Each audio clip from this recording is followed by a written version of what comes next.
Sorry, I was just auditioning for a silent movie. Do you enjoy silent movies? Primary form of entertainment from the 1900s, 1910s, and 1920s. Silent films, of course, have fallen by the wayside a bit today. I know my film students, when I used to teach films, would always say, "Do we have to watch another silent?" To which I would say, yes, we do. But silent movies hold a very important place in the history of cinema, and there are quite a few that are still popular today. Charlie Chaplin will be a movie icon as long as people are watching movies. So I thought today, to continue our little look at some rare and unusual videos, you might remember in the last one we talked about Buddy Buddy, The Keep, and also the early sound film Disraeli. I thought today, for our second installment, we'd take a look-see at some rare silent films. Movies that you would think would have Blu-ray releases from Criterion by now, but for whatever reason, don't. So let's actually begin by talking about this MGM UA Series. They released several important silent movies on VHS. They have these gray boxes here. I'll get a year for you. 1988, 1989, 1990, right in there. There were several in the series, many of which eventually found their way to DVD or beyond, some faster than others. For example, here's The Big Parade, which was one of the most financially successful silent films ever made. That made it to DVD in the early 2010s. So for a long time this was a sought-after collector's item, but since then it's been not as important. Others in this series made it to a newer form of home media much sooner, such as 1925's Ben-Hur, or The Flesh and the Devil, excuse me, with Greta Garbo. Not The World, The Flesh and the Devil, it's a different movie. So today I thought we'll look at the ones that so far haven't made it that far. Now, even Warner Archive, so like made-on-demand films, still haven't done versions of these. Let's start with 1924's Greed. Greed is a very famous film, today probably best remembered for its difficult production. Erich von Stroheim, who directed movies like Foolish Wives and Queen Kelly, and later would act in movies like Five Graves to Cairo and Sunset Boulevard, he planned Greed out as a 10-hour movie, 8 to 10-hour movie. That, of course, wasn't going to fly. Even in the silent film days when people were still kind of figuring out, what would and wouldn't work for a movie, there was no way that they were going to be able to get away with making something that extravagant. And ultimately, Greed was cut down to a more manageable length and then released in 1924, a length of about 2 hours and 13 minutes. This VHS tape is basically the closest to what audiences in 1924, 1925 would have seen. It's a very simple story, based on a novel actually, called McTeague. McTeague is a rough, tough miner who becomes a dental apprentice, moves to the city, falls in love with a girl, his best friend's intended wife, and steals her from him. And then she wins a big lottery jackpot, but won't spend it because she's just obsessed with having all this money.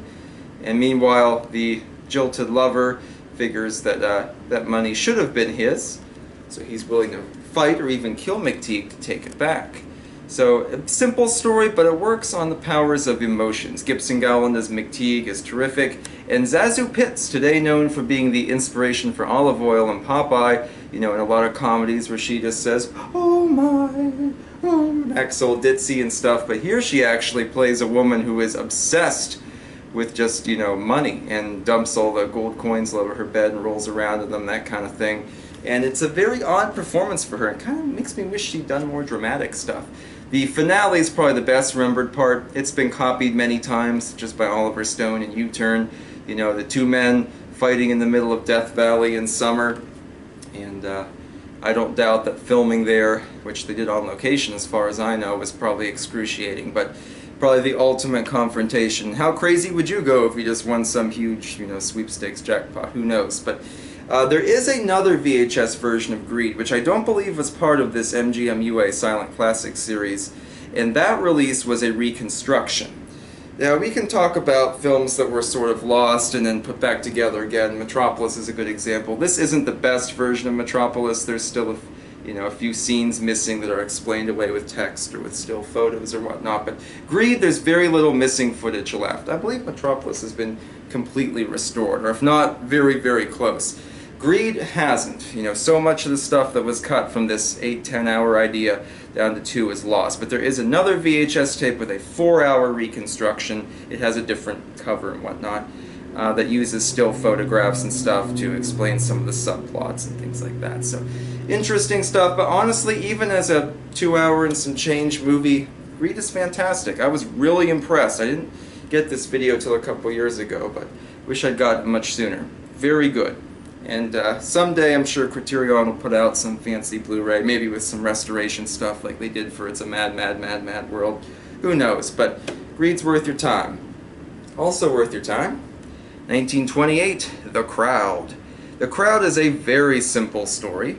In this case, a man and a woman trying to kind of survive and become successful in the city, constantly faced with adversity, from money problems to family problems, whatnot. And The Crowd was intended as a tragedy, but ultimately does have a happy ending. But, you know, for all its basic storytelling, King Vidor, one of the biggest directors of the silent days, and indeed director of the Big Parade for that matter too, is quite good. You know, he does a lot of artistic stuff. A very famous scene of James Murray going to work, and you just see rows upon rows of identical desks with identical looking workers in them, that kind of thing. Really trying to make it an everyman sort of story. And Eleanor Boardman, who I believe was Mrs. King Vidor, as the leading lady there. James Murray, our main actor, does a nice job. Sadly, his career would spiral not long after this, and indeed King Vidor later saw him homeless and destitute on the streets of LA. Offered him a part in the film, which he abruptly turned down. There is a sound sequel, Our Daily Bread. I actually have it on DVD. I've never watched it, so that'll be coming up soon. But The Crowd, it's a simple story, but it's more like the cinematography, the technical wizardry that make it worth it. Plus you get to see some slice of life, 1920s big city living, that kind of thing. And you get to see a toilet too, which was unusual for the time. So those who say Psycho was the first film to show a toilet are incorrect. But, you know, some pretty interesting ideas there. Simple story, great presentation, definitely worth seeing.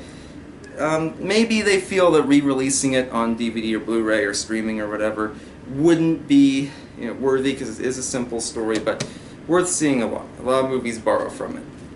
And finally, our last one for today, from 1928 again, we have The Wind with Lillian Gish. Lillian Gish, one of the biggest stars of 1910 cinema, particularly for her work with D.W. Griffith. Here's Broken Blossoms. She was in a lot of his movies. D.W. Griffith, basically the father of cinema, one of my heroes for sure, his political convictions notwithstanding. But here she gets a chance in what was maybe her last silent film, certainly among her last. She moves out into the middle of nowhere in the American desert and is gradually driven insane by the howling wind. Wind that can destroy a town when it builds up into a cyclone. Wind that never stops all day and all night, blows sand everywhere and whatnot. And when the creepy cattle baron, played by classic 1920s and 30s movie villain Montague Love, shows up, he has certain ideas about her, and she ends up murdering him and burying him, but of course the wind won't let him stay buried. It's a very odd film, directed by Victor Seastrom. He would be in all kinds of things, both as an actor and director. He directed The Phantom Carriage, which I talked about last fall in my Criterion video.